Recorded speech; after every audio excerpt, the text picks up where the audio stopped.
boqor Nuuruddin Maxamed Shabeelle oo ka mid ah madax dhaqameedka gobolka Sanaag ayaa maanta shir jaraa'id ku qabtay magaalada Ceergaabo si adag uga hadlay go'aankii xukuumaddu ku doonaysay inay ku xadido adeegyada saadiya iyo dahab ee ay bixiyaan shirkadaha Telesom iyo Somtel waxaana uu sheegay boqorku inaanay suuragal ahayn in la xadido adeegyadaasi isagoo ku sababeeyay inay ka qayb qaataan fududeynta gurmadka abaaraha loogu jiro waxaana uu boqor Nuuruddin isagoo hadalkiisa sii wata si dheer uga hadlay boqolaalka qoys ka soo jeeda gobolada bariga Soomaaliland ee u hayaabay dhinaca Puntland kuwaas oo yiri waxaanu lacagaha ugu diraa adeegyada xukuumaddu doonayso inay isagoo ka hadlay arintana waxa uu yiri shirkan jaraa'id wuxuu daaran yahay oo aan u qabtay arinkan saadka iyo dahab arinka saadku waa arin xasaasiya kuma haboono waqtigeedan in laga hadlo lana joojiyo taasoo ay horista ku imanayso gargaarkii loo fidinayay gobol Sanaag ahaan oo dhan dadkii ka soo jeeday waxay galeen Puntland sahalka iyo saadkuna way iskalaan oo halkana lacagta looga dira arinta waxaan u aragnaa gumaad lagu hayo gobolka Sanaag gaar ahaan maadaama dal ballaaran nahay xuduudna aan la leenahay Puntland madaxweynaha waxaan leeyahay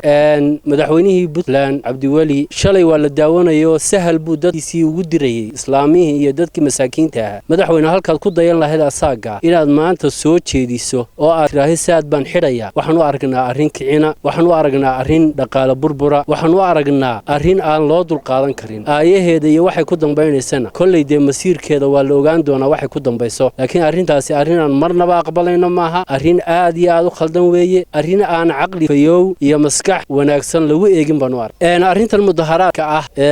Hargeysa ka socota maaha waliba xaafad gaar ah oo golshana ka socota maaha in la soo abaabuliyo dadka maatada iyo ubadka iyo dadka wax magaratada ah haday mudaharaad noqoto mudaharaadku sal wuxuu ku dambeyn doonaa nabadgelyo darro haday xaafad noqotana arintu waxay noqonaysaa de waa la garan doonaa baaci mushtarku waa tartan xayiraad iyo cid aad u soo adeegsato maaha hadii adiga la garab lagu siinayo waxaan anoo arkay dhaqanka gobolka Sanaag ku hadlaya waxaan leeyahay arintaasi arin aan u dul qaadanayna maaha waa arin aan jawaab degdegana ka bixin doono hadii aan faraha lagala bixin shirkadaha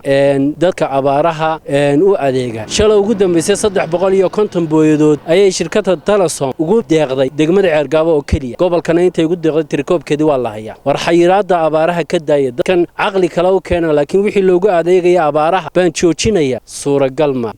ugu dambeyntii boqor Nuuruddin Maxamed Shabeelle ayaa sheegay inaanay u dulqaadan doonin isla markaasina aanay aqbalaynin go'aanada xukuumaddu ku soo saartay adeegyada saadiya iyo dahab arinta waxaan ku soo gabagabeynayaa uma dulqaadanayno arintan dadkiina soo doortay in abaar lagu dabargooyo iyadoo si kalaba awalba dhaqaale fiican gobolka soo gaadhayn intii yareen saadka ugu diraynay baanu ka joojinaynaa aqbali mayno suuragalna maaha inta aanu qabri ka sareynana arinta ma aqbalayno Barkhad Maxamuud Gedi Somali News TV magaalada Ceergaabo